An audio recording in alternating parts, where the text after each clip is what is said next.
Welcome to Wrestling News and Opinions Breakdown for Ring of Honor's Destination America premiere.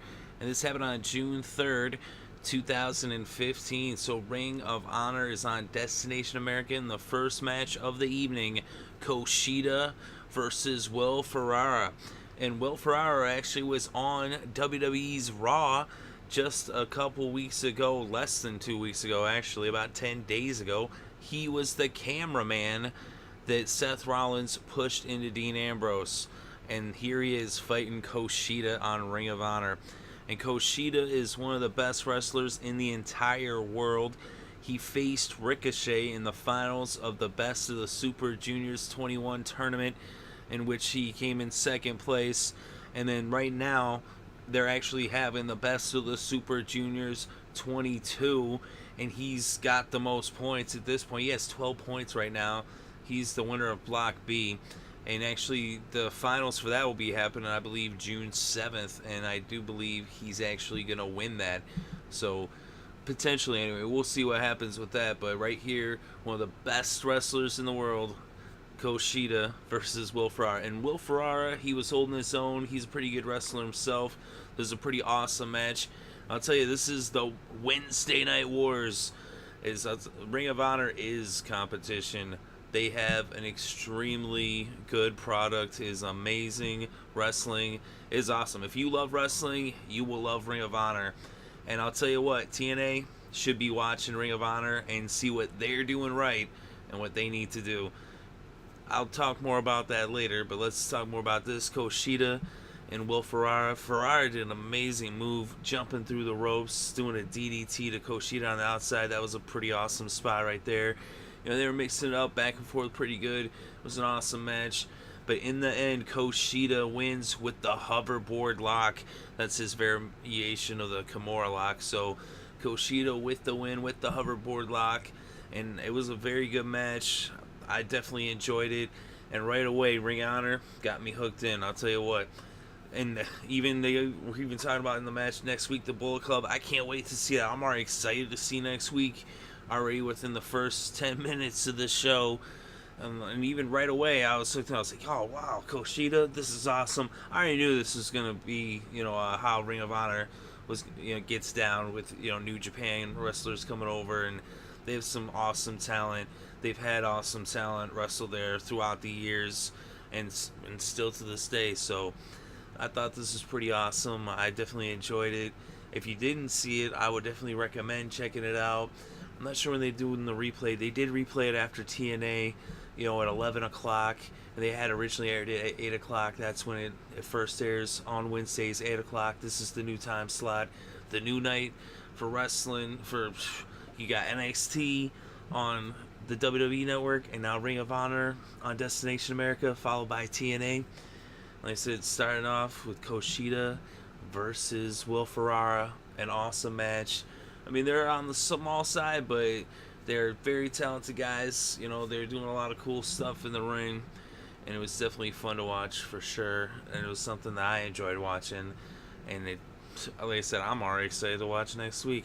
But let me know what you think about this match in the comment section below. Definitely interested to read your thoughts and opinions. So after the first match, we had the Ring of Honor Tag Team Champions come out. Frankie Kazarian and Christopher Daniels. And of course, Christopher Daniels, the king of the indies, and Frankie Kazarian, he's been all around wrestling as well. As he was in TNA, just like Christopher Daniels. He also was in WWE for a short stint back in 2005. And both these guys have been around the world wrestling in many wrestling organizations. And they've been in TNA, and here they are in Ring of Honor. They are the Ring of Honor Tag Team Champions. And so they were talking about how, everybody's entitled, blah, blah, blah. And they said, Red Dragon, they want a match.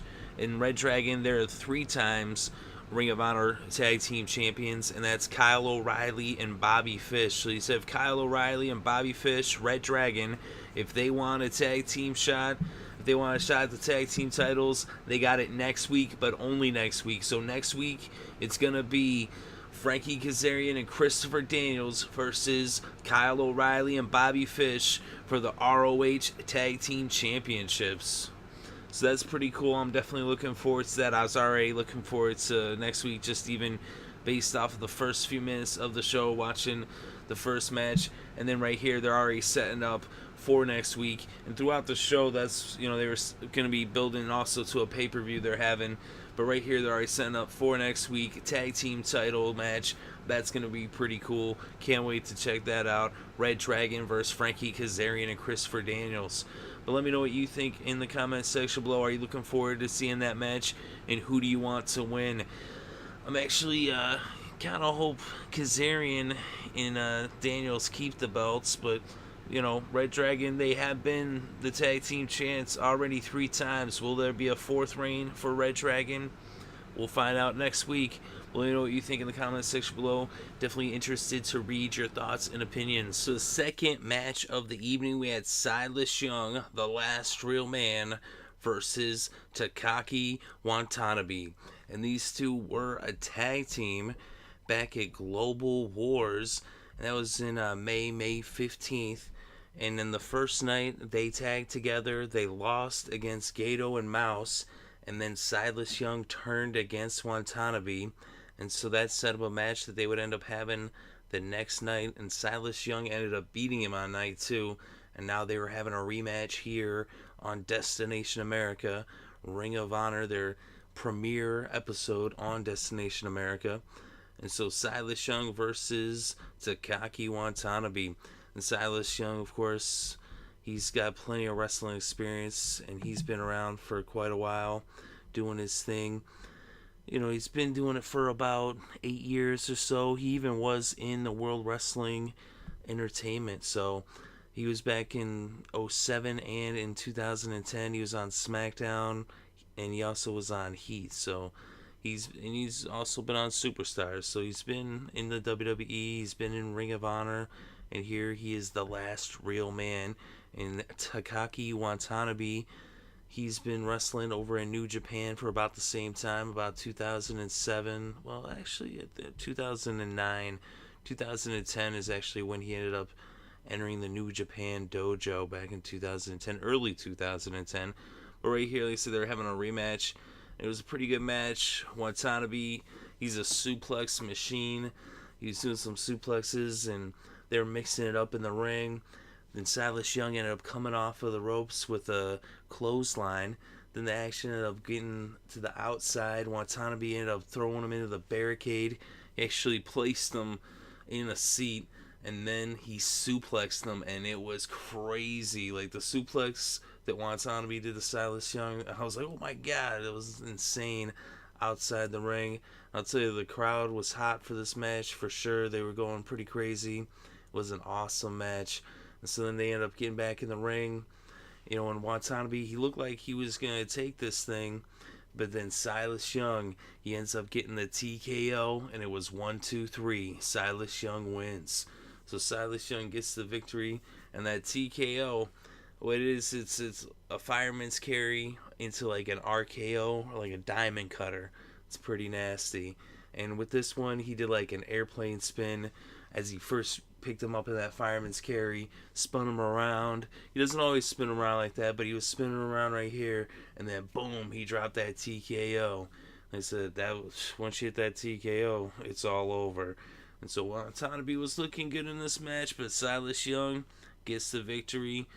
It was an awesome match. Definitely something I would recommend checking out. Already ROH bringing the heat right away in their premiere on Destination America. The show is it's already the second match, and it is awesome.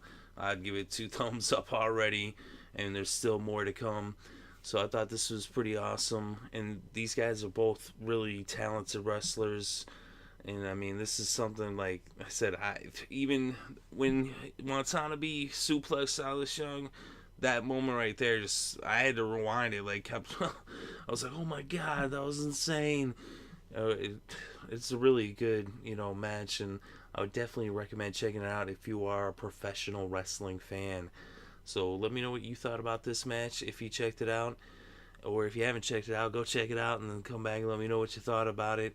Silas Young versus Takaki Watanabe. Definitely interested to read your thoughts and opinions. Now the third match of the evening, and it was supposed to be Moose versus BJ Whitmer. But BJ Whitmer, he's a yellow-bellied, scum-sucking, egg-sucking dog, and he's a chicken shit. So he ducked out of this match. He didn't want any part of Moose. Moose is one bad mofo. And so instead, he had his young boy face Moose. And what a young boy is over in Japan, they have apprentices, and they call them young boys. And here in Ring of Honor, they have the cross-promotional thing going on with New Japan, so they've adopted that same term of the young boy. Basically, it's like BJ Whitmer and Adam Page, they're like his mentors. He's the apprentice, kind of like a Padawan in Star Wars. And so, basically, he's training under them. And so, BJ Whitmer, at first it looked like it was going to be Adam Page that was going to face Moose in his place. But no, he had Colby Carino, Steve Carino's son, who weighs about as much as Moose's left leg. And this wasn't even a match. This was a beatdown. And it was awesome. It was crazy. Moose tossed him over the top rope. Then they went to the outside. Moose ended up tossing him into the barricade. Then he ended up grabbing him. Stokely Hathaway grabbed the chair out the way. And so then Moose ended up picking him up, kind of like the Cesaro swing, but he was in the corner of the barricades, the steel, old school barricades, and just back and forth, about 3 or 4 times into those steel barricades. It was crazy. I mean, the people were going nuts. I was like, oh my god, this is insane. This is awesome. Oh wow, it was crazy. And Veda Scott, she was saying, more, Moose, more. And so, because Veda Scott and Stokely Hathaway, they accompanied Moose. They're down with him. And so then Moose ended up picking up Colby Carino, and he ended up powerbombing him into the side of the ring, kind of like Kevin Owens does. But man, it wasn't a pop-up powerbomb though. He just boom powerbombed into it, and then he powerbombed him into the ropes, and then he powerbombed him a third time onto the unforgiving surface. There's a little bit of a mat there, but that's just covering up concrete, and that is just freaking brutal. I mean, it was violent. He slammed him down. It was nuts. I was like, oh my god. And I'll tell you what, Colby Carino looked like he was in so much pain. It was insane. And so then Veda Scott slapped him across the face, and Moose got back in the ring. And then BJ Whitmer, the wuss that he is, he's like, come on, bro, you gotta get it together, come on, you can't win. And Adam Page's like, you can't win out here. And Adam Page throws Colby Carino back into the ring. And so then Moose actually was kind of merciful right here that he didn't do any more moves. He just put his foot on top of him, and it was 1, 2, 3, Moose wins. And Steve Carino, he had to watch his son go through this beatdown. He was just beside himself. And man, that was crazy. It was awesome. Ring of Honor is so awesome. I was so excited when I heard it was going to be on Wednesday nights, and this is why. Even every match so far, it just keeps getting better and better. And the first match was freaking awesome. The second match was awesome. This third match was even crazy.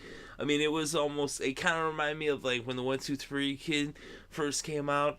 Except, man, Moose just beat the crap out of him. And Moose is pretty sweet. Like, that dude, I would like to see him in WWE. That dude kicks ass. He is awesome. And this match was just insane. Like, had those moments. They're like, the oh my god moments that you just, it's why you watch wrestling. It was awesome. And the thing is too, Moose beat the crap out of Colby Carino, but I don't I'm not hating on Moose. I hate BJ Whitmer for it. I'm like, you dirty son of a gun, BJ Whitmer. You coward, BJ Whitmer. I want Moose to beat the crap out of BJ Whitmer, because Moose beat the crap out of Colby Carino. Oh, it's so good. This is awesome. Let me know, though, what you thought about it in the comments section below. Did you think this was as awesome as I did? I loved every minute of it. I watched it back like 3 or 4 times. It was so awesome. But let me know what you think in the comments section. Definitely interested to read your thoughts and opinions. The main event for Ring of Honor's debut on Destination America was the Briscoe brothers versus the House of Truth. So it's Mark Briscoe and Jay Briscoe versus the House of Truth, and that is Jay Lethal and Donovan Dijak. But Jay Lethal ducks out of the match. He gets Truth Martini to get him out of it. They actually had a little thing before, a little video vignette, and it wasn't backstage, it was in the parking lot. And Jay Lethal and Truth Martini were talking, and Truth Martini said, "I'm going to get you out of this. We're not going to give him the champ for free." Of course, the world champ was on there for free, and that's Jay Briscoe. But Jay Lethal, the TV champ, which you would think you'd see the TV champ on TV, but no, he was on commentary. So Jay Lethal ducks out. He's on commentary, and taking Jay Lethal's place is Jay Diesel. So we had Jay Lethal, Jay Diesel, and Jay Briscoe. It's like J, and Jay all out there. Of course, Jay Diesel and Donovan Dijak were tagging up versus Jay and Mark Briscoe, the Briscoe brothers. And this match was pretty awesome. It started off with Mark Briscoe in there with Dijak. And I'll tell you what, Mark Briscoe has the loudest chops in all of wrestling. Those things, man, they like, you could hear those things echo throughout the arena and all the way through your television. It was crazy. I mean, those are some loud chops. If you like loud chops, then go watch Mark Briscoe chop somebody on YouTube.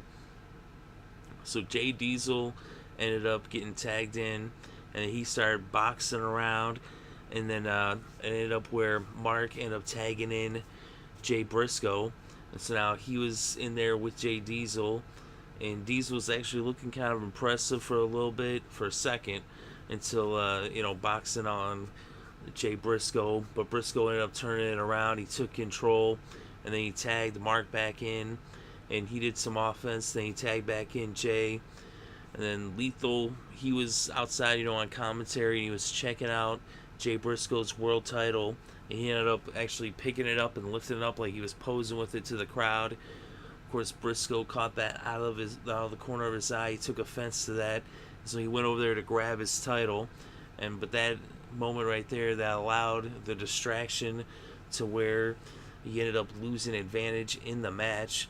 So once he grabbed that belt, then ended up with Diesel taking control, Jay Diesel, and then he ended up getting the tag to Dijak, and then he ended up tossing Briscoe across the ring, and he went for a pin, but Jay Briscoe kicked out.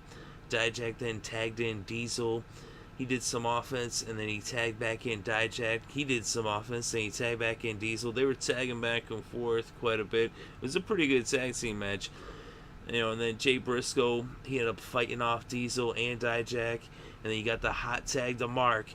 So then Mark Briscoe hit the ring, and he unleashed some redneck kung fu, and then a pair of mule kicks, and then he ended up doing a rolling fireman's carry slam, and he went up top, but Truth Martini, he distracted the referee, and that allowed Dijak to come over and hit Mark Briscoe with a big boot that knocked him off the top rope and sent him to the outside.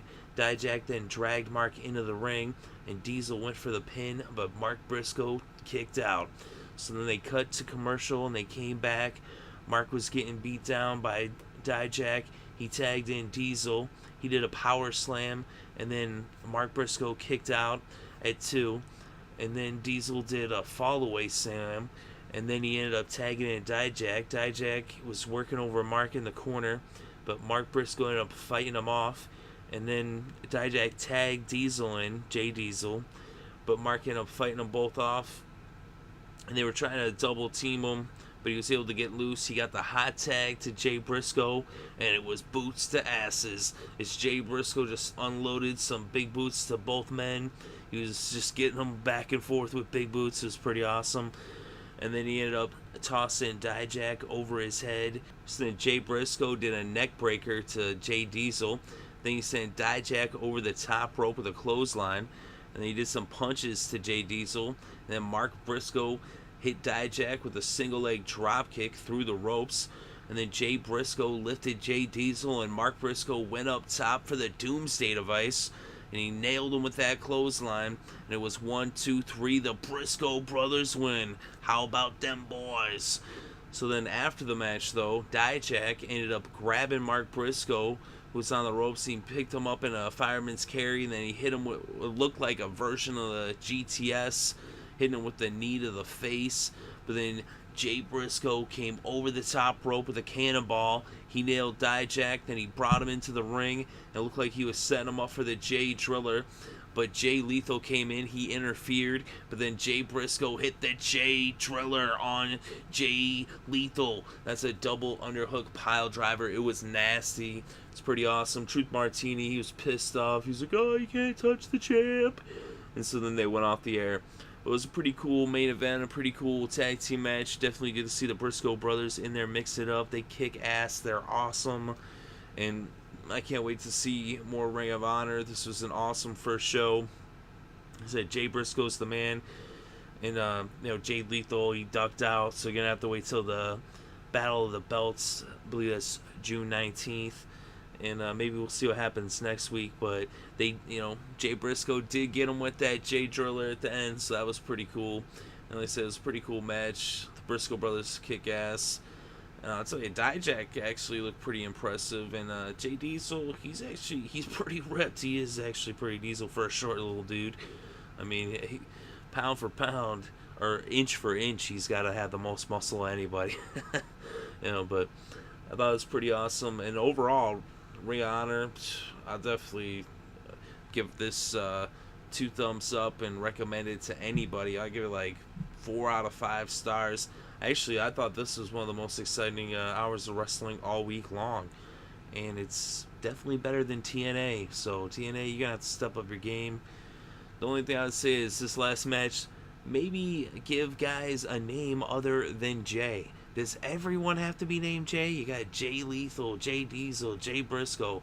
I mean, like, Jesus Christ. But, Jay Briscoe's the man. So anyway, I thought it was awesome, and overall the show was really good. It was a good main event. The main event actually was like the second half of the show, and all that action happened early on. That was just like the first half hour, and then this match started about the 35, 40-minute mark. So it was like the last, 20 minutes or so of the show. But it was pretty good. It was good action. Ring of Honor kicks ass, and I'll definitely be tuning in to watch it next week. And to be honest with you, actually, as Ring of Honor, it went off the air, and it was like NXT, and at the same time, I had both TVs on, and so it was like I had it on over on the side. I wasn't really paying so much attention at first. I had to rewatch Ring of Honor after I was like watched it a couple times, especially certain spots were just so awesome. I kept watching them back and over. In every single match throughout it was only 1 hour. I could have watched 2 hours of Ring of Honor. It would have been awesome to see even more action. They got a lot more people to showcase that I'm looking forward to seeing next week. Already we know they're going to have the tag team titles on the line, and they're also going to, the Bullet Club's going to be on next week. I'm looking forward to that. But I'll tell you what, as soon as TNA came on, I was like, alright, well, TNA's on now, but within about 1 to 2 minutes, I shut it off. I'll go back and check it out because I'm gonna like force myself to watch it because I'm like interested to see what they actually put on, as having such an awesome lead in with Ring of Honor and so much awesome action leading into TNA. But then like in the beginning of TNA, it started off with like dudes in the ring singing, carooning like for EC3, and I was like, oh, I'm changed channel. I was DVRing it anyway, but I was like, man, I don't even want to like listen to this. I'm like, I still gotta like record and cover what happened in NXT, and then go back and watch Ring of Honor and record for this too and give it my attention. I was like, man, that is just like, is TNA trying to force viewers away from their product? I mean, really, as soon as it comes on, it's like, yes, we're sucking right away. Change the channel. The good stuff's done. Because Ring of Honor kicked ass. It was awesome. TNA, I haven't even watched it yet. I'm going to have to force myself to watch it just for the sake of, like, I'm kind of interested, like, what did they do? But it was such a bad start to the show that as soon as it came on, I was like, I switched over to the Stanley Cup. But Ring of Honor, it was awesome. Like I said, I ended up watching it again once I did everything I had to do to record for NXT, and the Wednesday Night Wars are on. I'll tell you what, they got competition with Ring of Honor, because Ring of Honor, this right here, I already had high expectations and they lived up to it. And I mean, they surpassed my expectations with this first show. It was like even better than I thought it was going to be, and I already thought it was going to be awesome, but this just was like, they knocked it out the park. I'm interested how many people tuned in. I know that it's going to have a really good buzz and word of mouth, because I'll be telling everybody, hey, you got to check out Ring of Honor. This shit is awesome. Like, this is, like, for people who have been turned away from wrestling, now they're going to start turning back to wrestling if they got this to watch every week, because this was awesome. It was reminiscent of, old school ECW. Not quite to that point. ECW, that's kind of, legendary, historic. Like, that bar is just so high. But this was like, I don't know, for the fact of it's a lot of stuff that's been missing in wrestling, they were hitting it on all points, like, and it was just awesome. Some really good in-ring action. It's a really good show. I definitely enjoyed it. Kevin Kelly and Carino, I thought they did a pretty good job. They could have maybe called the action a little bit more, especially, that last segment, Jay Lethal was out there, on commentary, which was good because it definitely built towards the match with Jay Lethal and Jay Briscoe, but they did kind of, get away from calling the match, which that could have been better. But hey, that's what wrestling these days. Like, no one even calls matches anymore. If you want to hear a match actually called, you're gonna have to watch New Japan Pro Wrestling. But I thought Kelly and Carino did a pretty good job overall on commentary. I actually did think it was good having Lethal there on commentary, and I thought it was pretty smart taking him out of the main event and putting him on the mic, because that way that it introduces fans more to his character and gets you to not like him, and then hearing him talk too, you're like, oh fuck, him. I want to see Jay Briscoe kick his ass. So the Briscoe brothers are awesome. Ring of Honor was awesome. Definitely looking forward to next week. Let me know what you thought about this match. Let me know what you thought about the show as a whole. I'm definitely interested to read your thoughts and opinions. Thank you very much for listening. It is appreciated.